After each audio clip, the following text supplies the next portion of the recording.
Have you ever felt the cold dread of a truth you weren't ready for? It was 2:17 a.m., the blue light of my own phone casting long shadows across our bedroom, when a faint vibration hummed from my wife's antique dresser. Not her phone that was on her nightstand, silent. This was a different buzz, deeper, more sinister. I traced the sound to the bottom drawer, my fingers brushing against a piece of loose felt. Taped to the underside, cold and alien, was a second phone. The screen lit up with a single notification, a name I didn't recognize, and a message that would shatter the foundation of my entire world. My heart didn't just break, it detonated. If you genuinely enjoy our stories, please subscribe to the channel. Tell us where you're from. And what time it is right now? It's always fascinating to know how far our story flows.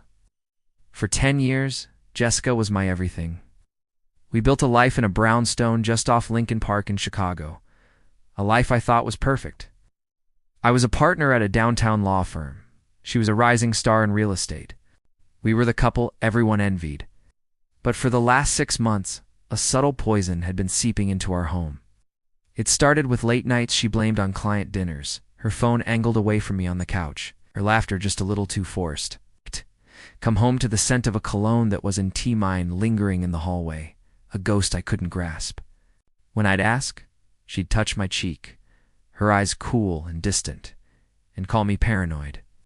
She made me feel small, foolish, like I was the one losing my mind.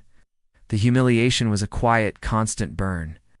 The second phone was a Pandora's box of her betrayal. The password was his birthday.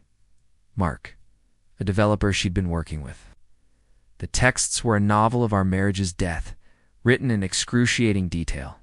There were photos of him at the aviary on Fulton Market, her head thrown back in laughter in a way she hadn't laughed with me in years.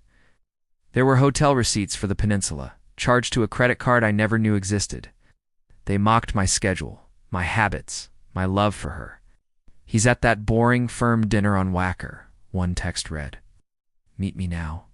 She called me predictable. He called her a goddess. They felt untouchable, wrapped in the arrogance of their secret world. My breaking point came on a Tuesday. I was standing in our kitchen, the phone clutched in my hand. Reading a thread where she described our last anniversary as an obligation, my chest seized. I couldn't breathe. The granite countertop felt like the only thing holding me upright. The man who had stood tall in a courtroom, who had negotiated multi-million-dollar deals, was reduced to a hollow shell, gasping for air in the ruins of his own home. The love I had for her curdled into something cold and sharp. In that moment, the loyal husband died, and a strategist was born. The next 3 months were an exercise in brutal self-control. I became a ghost in my own life, playing the part of the slightly distant but loving husband. Every smile was a lie. Every touch was a betrayal to myself. But I had a new purpose, gathering evidence. I hired a private investigator, a grizzled ex-cop, who worked out of a dusty office in the Loop. He was my shadow, documenting every secret lunch, every late-night rendezvous at Mark's Gold Coast apartment. I made copies of the secret credit card statements. I downloaded every text, every photo from the burner phone, creating a digital fortress of her deceit. I learned that Mark wasn't just a developer. He was leveraged to his eyes, using my wife's connections to secure funding for a massive project on the South. Side a project my firm was indirectly involved in financing. The trap was set. Jessica's biggest client was a conservative, family-oriented investment group from Dallas. Their annual stakeholder meeting was being held in Chicago at the Palmer House Hilton. It was the pinnacle of her year, the deal that would make her a legend in the city's real estate scene. She had invited me, of course, to play the role of the supportive husband. She stood at the podium, radiant in a red dress, speaking about trust, integrity, and long-term partnerships. Her hypocrisy was breathtaking. As she reached her closing remarks, the grand ballroom screens behind her, which were supposed to display market projections, flickered, and then it began. A photo of her and Mark kissing on a boat on Lake Michigan filled the 10-foot screens. Then a text, "Tired of playing house with him. When can I be with you?" The room fell into a stunned silence, a collective gasp sucking the air out. I watched her face. The confident smile faltered, her skin turning ashen. The screen cycled through more photos, more texts, each one a nail in the coffin of her career. The final image was a screenshot of a bank transfer, a consulting fee, from Mark to a shell company. I had discovered she'd set up. It was a clear ethics violation, a kickback. The CEO of the Dallas firm, a man I knew prized loyalty above all else, stood up and walked out without a word. His entire team followed. The fallout was immediate and catastrophic. She was fired the next morning.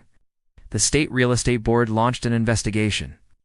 Mark's financing for his project collapsed, and his own partners, seeing the evidence of his fraud, pushed him out. They were both ruined, socially and professionally. I had filed for divorce that same morning, the petition citing adultery and financial misconduct with a mountain of evidence attached. She got nothing. I saw her one last time, months later, across the street from my office on LaSalle. She was thin, worn, a shadow of the woman who had commanded boardrooms. Our eyes met for a fleeting second. There was no anger in her gaze, no hatred. There was only a vast, empty void. She looked away first. I sold the brownstone, the furniture, the life we built. I moved into a sterile high-rise overlooking the Chicago River, where the lights of the city feel distant and cold. Sometimes, late at night, I think about that faint vibration from the dresser. The hum that was the first tremor of an earthquake that leveled my entire world. The silence in my apartment now is louder than any argument we ever had. The end.